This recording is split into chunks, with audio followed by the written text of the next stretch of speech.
माझे स्वप्न लहानपणापासून फार वेगळे होते. भरपूर साऱ्या परीक्षा क्रॅक केल्या होत्या. मी 25+ एक्झाम्समध्ये 99 पर्सेंटाईल आहे. मला हे कळालं की त्या लोकांनी माझा वापर केला आहे आणि मला त्या स्टार्टअपमध्ये डिसिजन मेकिंग बिलकुल माझ्या हातामध्ये नव्हतं. एक सर्वेनुसार 2027 पर्यंत मॅक्सिमम इंजिनिअरिंगचे सॉफ्टवेअरचे जॉब्स AI खाऊन जाणार आहे. पहिले 2 वर्ष काहीच कमावू नका, चालेल, थोडंसं स्ट्रगल राहील, वडापाववरती रात्र काढावी लागेल, चहावरती तुम्हाला सकाळ काढावी लागेल. पहिले लोक तुम्हाला नावं ठेवतील, एका कानाने ऐकायचं असतं, दुसऱ्या कानाने काढायचं असतं. हा जो मला राष्ट्रपती करून पुरस्कार भेटत आहे, हा एज्युकेशन करता तर आहेच, बट हा एक बिझनेस करता जे मी एनकरेज करतोय आजच्या यूथला. माझी एक कंपनी आहे ज्याच्यामध्ये आम्ही स्टार्टअप्सला, जे स्टार्टअप ओनर्स आहेत किंवा जे लोक आहेत जे पहिले घाबरत असतात एक पाऊल पुढे टाकायला, आम्ही त्यांना प्रेरणा देणार. नमस्कार, मी डॉक्टर शुभम महाजन आणि मी प्रेपस्मार्टचा CEO आणि डायरेक्टर आहे. आज ग्रो मोशनच्या माध्यमातून मी आपली एक स्टोरी इथे आपल्या पुढे ठेवण्याकरता आलेलो आहे. स्टोरीचं सुरुवात होते माझ्या जन्मापासून. माझा जन्म जळगाव शहर हे एक लहानसं शहर आहे खानदेशात, तिथे झालं होतं. लहानपणापासून एज्युकेशन ओरिएंटेड फॅमिली, अशा फॅमिलीमध्ये मी बॉर्न झालेलो आहे, जिथे वडील गव्हर्नमेंट जॉबला आणि आई बँकेमध्ये नोकरी करता होती. 2 बहिणी होत्या आणि एज्युकेशनमध्ये त्या खूप चांगल्या करायच्या. नॅचरली पेरेंट्सचं, आईवडिलांचं, रिलेटिव्सचं आपल्याकडून अपेक्षा असते की आपला मुलगासुद्धा पुढे जाऊन 10वीमध्ये चांगले मार्क आणणार, त्याच्यानंतर IIT जाणार किंवा चांगल्या इंजिनिअरिंग कॉलेजमध्ये किंवा मेडिकल कॉलेजमध्ये जाणार. त्यानंतर आपला मुलगा चांगली नोकरी पकडणार, एक EMIवरती फ्लॅट घेणार, त्याच्यानंतर एक गाडी घेणार आणि लग्न करणार. बट माझे स्वप्न लहानपणापासून फार वेगळे होते. माझे स्वप्न होते स्वतःचं काहीतरी करायचं आणि स्वतःचं काहीतरी करून इतर लोकांना आपल्या सोबत काम करण्याची संधी द्यायची, असं माझं लहानपणापासून स्वप्न होतं.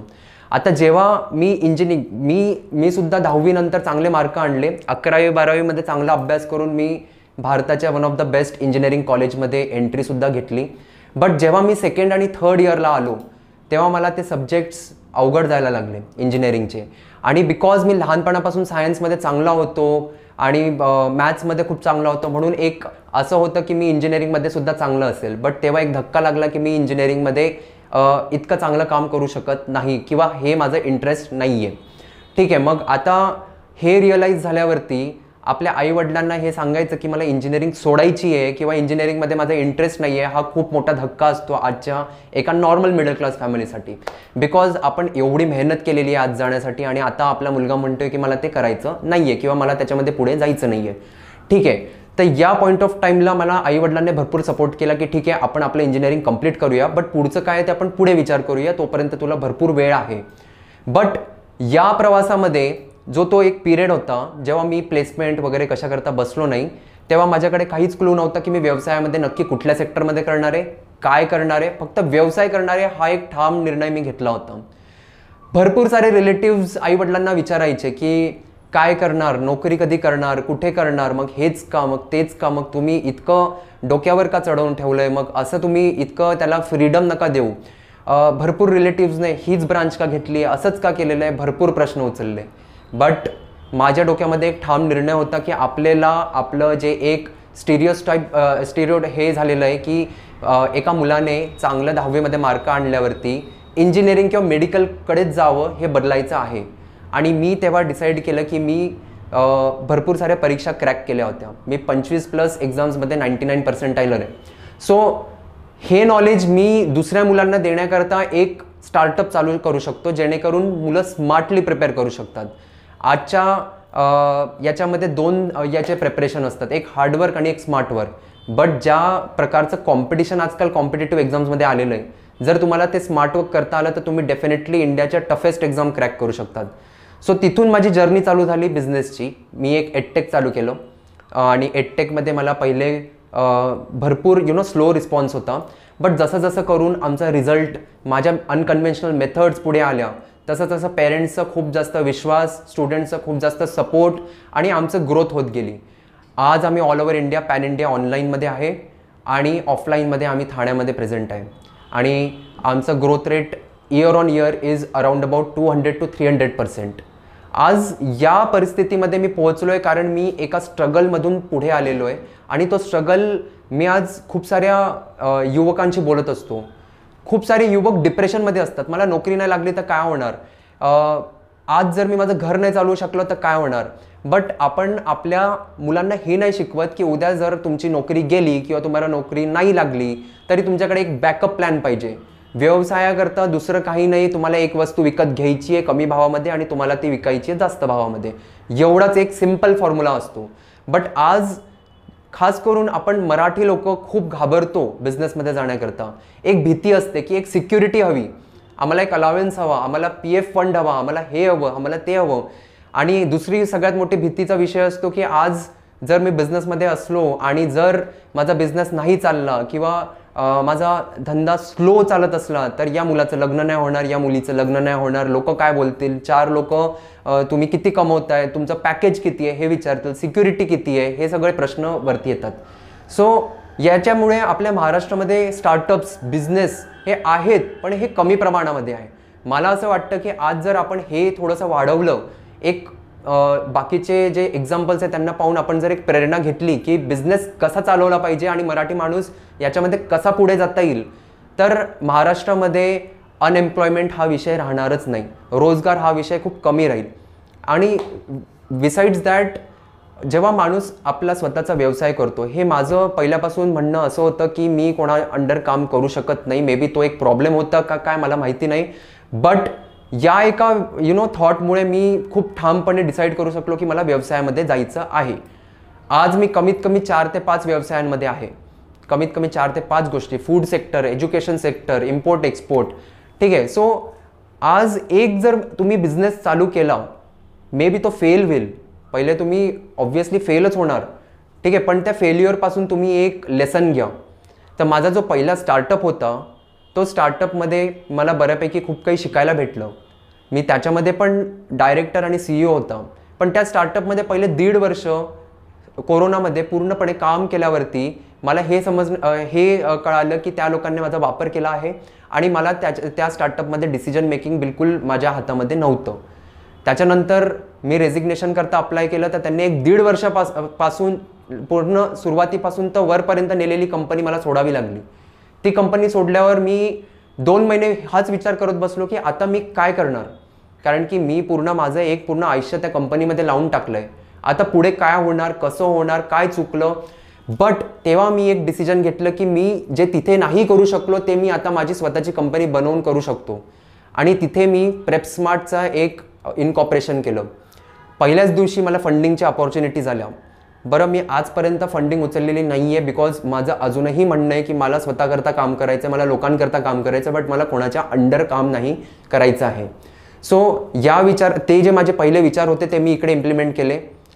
टाईम लागला, परत पहिल्यापासून मला कंपनी बनवावी लागली, पण जो त्याचा आउटपुट आज दिसतोय, आज मला खूप ठिकाणी बोलवणं येतं.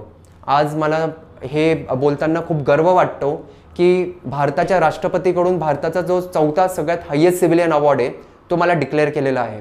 सो हे सगळं का, कारण की एक सातत्याने मी ट्राय करत राहिलो की माझे जे थॉट प्रोसेस आहे मी त्याला इम्प्लिमेंट करणार. हा जो मला राष्ट्रपतीकडून पुरस्कार भेटत आहे हा एज्युकेशन करता तर आहेच, बट हा एक बिझनेस करता जे मी एनकरेज करतोय आजच्या यूथला. माझी एक कंपनी आहे ज्याच्यामध्ये आम्ही स्टार्टअप्सला, जे स्टार्टअप ओनर्स आहे किंवा जे लोक आहेत जे पहिले घाबरत असतात एक पाऊल पुढे टाकायला, आम्ही त्यांना प्रेरणा देणार. आता सुरुवातीला स्टार्टअपमध्ये जेव्हा एक कोणीतरी माणूस किंवा एक कोणीतरी मुलगा किंवा मुलगी येतो तेव्हा खूप भीती असते की आपल्या स्टार्टअपला फंडिंग भेटणार का, मग कस्टमर भेटणार का, मग रिस्पॉन्स कसा असणार, आणि जर आपली आयडिया फेल झाली तर मग पुढे आपण काय करणार, कसं करणार, चेंज करणार. तर आम्ही आजच्या डेटमध्ये, बिकॉज माझा एक एक्सपिरियन्स पूर्ण स्ट्रगलपासून तर इथपर्यंत आलेला आहे, मी सक्सेस तर नाही म्हणत, पण जिथे पण मी आहे देवाच्या कृपेने तिथे मी असं विचार करतो की मी बाकीच्या 10 जणांना पण आज गाईड केलं तसं करण्याकरता तरी मला खूप खुशी भेटेल. बिकॉज याच्याने रोजगार वाढेल, याच्याने महाराष्ट्राचे पण खूप नाव होते बाहेर, आणि एक बिझनेसचं जे एक हे आलं पाहिजे महाराष्ट्रामध्ये ते येईल. बिकॉज एक सर्वेनुसार 2027 पर्यंत मॅक्सिमम इंजिनिअरिंगचे, सॉफ्टवेअरचे जॉब्स AI खाऊन जाणार आहे.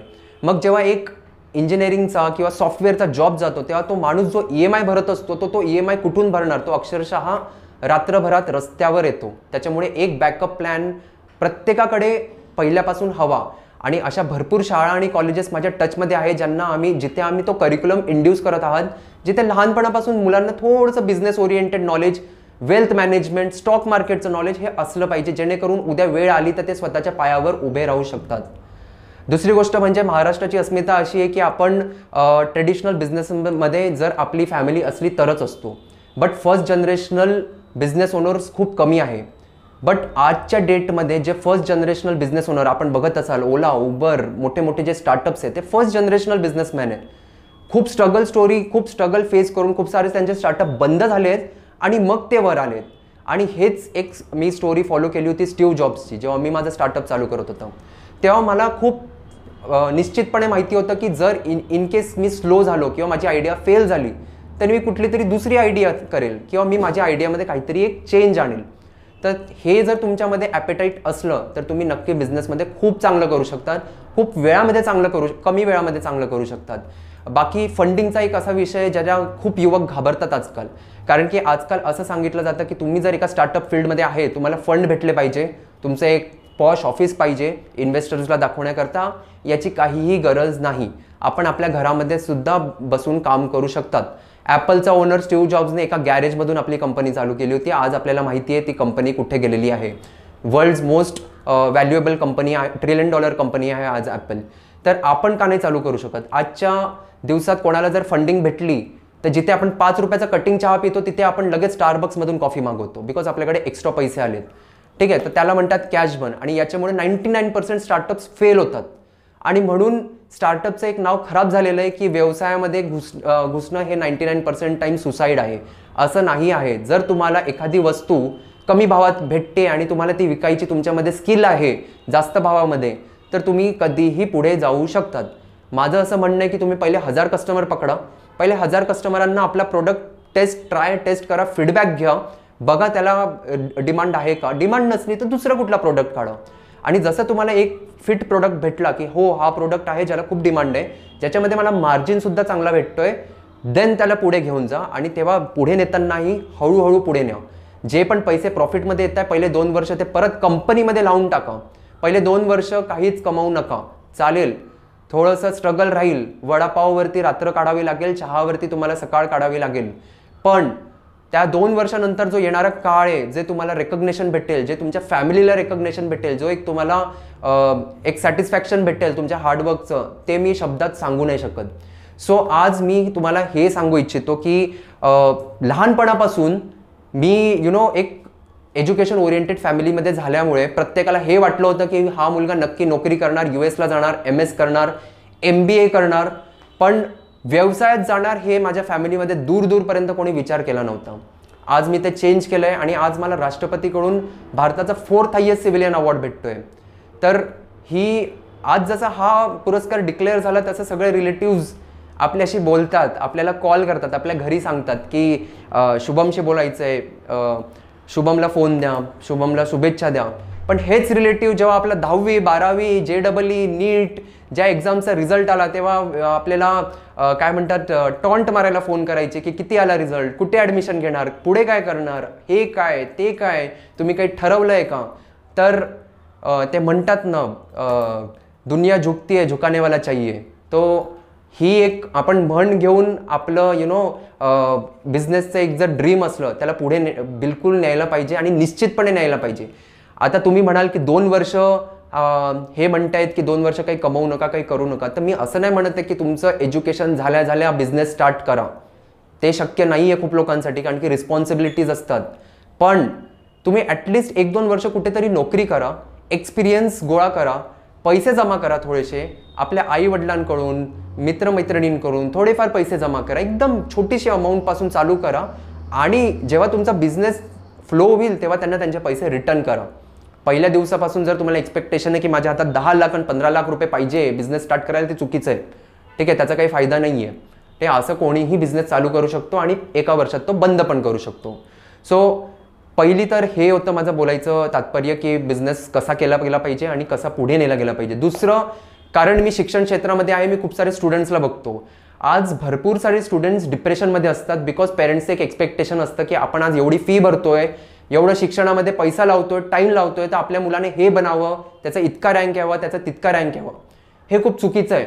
प्रत्येक स्टुडंटचे वेगवेगळे वैशिष्ट्य असतात, वेगवेगळ्या हॉबीज असतात. आज आपण ते आयडेंटिफाय केलं पाहिजे आणि जे प्रेशर सिस्टम आलं आहे कॉम्पिटेटिव्ह एक्झाममुळे ते कमी केलं पाहिजे. नीट ही देशाची प्रीमियर मेडिकल एंट्रन्स एक्झाम आहे, पण आज ते बघून खूप दुःख होतं की भरपूर सारे स्टुडंट्स दरवर्षी नीटचे ॲस्पिरंट सुसाईड करतायत. आज ते डॉक्टर नाही बनले तर काय बिघडणार? डेंटिस्ट बनणार, दुसरं काहीतरी करणार, फिजिओथेरपी करणार किंवा दुसरं काहीतरी प्रोफेशन करणार, but that is not the end of the life.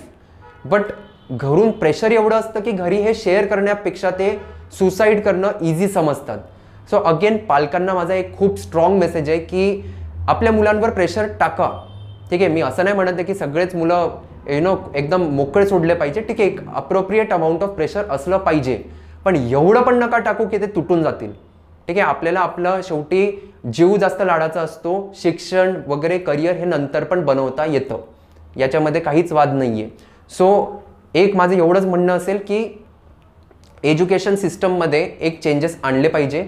जे एक रॅट रेस चालू आहे की तो पळाला म्हणून मी पण पळणार, तो तिकडे गेला म्हणून मी पण IIT करणार, त्याने नीट केलं म्हणून मी पण डॉक्टर बनणार, हे चुकीचं आहे. आपण आपले आपले वैशिष्ट्य बघा आणि आपण काय करू शकतो त्याच्यामध्ये आपण आपलं करिअर पुढे घेऊन जावं. आणि हेच माझी पण स्टोरी होती की मला बिझनेसमध्ये एक वाटलं की मी चांगलं करू शकतो. लहानपणापासून भरपूर सारे बिझनेसेस ट्राय केले, काहीतरी जुगाड करून हे विकायचं. कॉलेजमध्ये टॉपर्सचे नोट्स झेरॉक्स करून एक्झामचे 1 हफ्त्या पहिले स्टुडंट्सला विकायचे. इथपासून मी बिझनेसेस केलेले आहे. तर वॉशिंग मशीन लावायची हॉस्टेलच्या बाहेर, यापासून मी बिझनेस केलेले आहे. आणि बिझनेस करताना पहिली गोष्ट म्हणजे तुम्हाला लाज नको वाटायला. आज आपण एक बिझनेस चालू करतोय, व्यवसाय चालू करतोय, तर कोण काय म्हणेल याची तुम्हाला लाज वाटायला नको. बिकॉज पहिले लोक तुम्हाला नावं ठेवतील, एका कानाने ऐकायचं असतं, दुसऱ्या कानाने काढायचं असतं. पण नंतर जसं तुम्हाला तुमचा बिझनेस चालेल, तुम्हाला फेम, रिकग्निशन, लोक ओळखायला लागतील, मोठे मोठे लोक तुमच्या सोबत बसतील, उठतील, तशीच हे लोक तुम्हाला पण ओळखायला लागतील आणि तुमच्या मागे मागे येतील. त्याच्यामुळे ते हवेचं रुख पाहून बदलतात. ते लोक असं एका याच्यामध्ये फ्लोमध्ये जात नसतात किंवा तुम्हाला तुमच्या क्वालिटीज करता हे मागे नसतायत. सो तुम्हाला जे पाहिजे ते तुम्ही तुमच्या इच्छेने करा. दुसरी गोष्ट म्हणजे बिझनेस चालू करताना सगळ्यात मोठा प्रॉब्लेम आहे की पेरेंट्स आपल्याला सपोर्ट करणार की नाही करणार, किंवा आई वडील काय म्हणणार, फॅमिली काय बोलणार. तर हे तुमचं काम आहे की तुम्ही जर खरंच शुअर आहात की मला बिझनेस करायचा आहे, तर तुम्ही त्यांना कन्व्हिन्स करू शकले पाहिजे. जर तुम्ही त्यांना कन्व्हिन्स करू शकले तर ते डेफिनेटली तुम्हाला कधीच नाही म्हणणार. सो शेवटी मी एक सुंदर ओळ सांगून माझं हे स्पीच एंड करेल की कुठल्याही वाईट परिस्थितीमध्ये आपण एक पॉझिटिव्ह माइंडसेट जर ठेवला तर आपण नक्की आयुष्यामध्ये जिंकणार आणि जिंकणार. याच्याशिवाय दुसरी पर्याय नसतो. तर नेहमी लक्षात ठेवा की कुठल्याही वाईट परिस्थितीमध्ये एक पॉझिटिव्ह माइंडसेट आपला असला पाहिजे. आज मला इथे बोलण्याकरता आणि माझी एक स्ट्रगल स्टोरी इथे तुमच्या पुढे ठेवण्याकरता एक जी संधी ग्रो मोशनच्या टीमने दिली आहे, याच्याकरता मी आपले आभार मानतो. थँक्यू. हा व्हिडिओ आपल्याला कसा वाटला ते आम्हाला कमेंट बॉक्समध्ये कळवा आणि आपल्या मित्रांबरोबर शेअर करायला विसरू नका.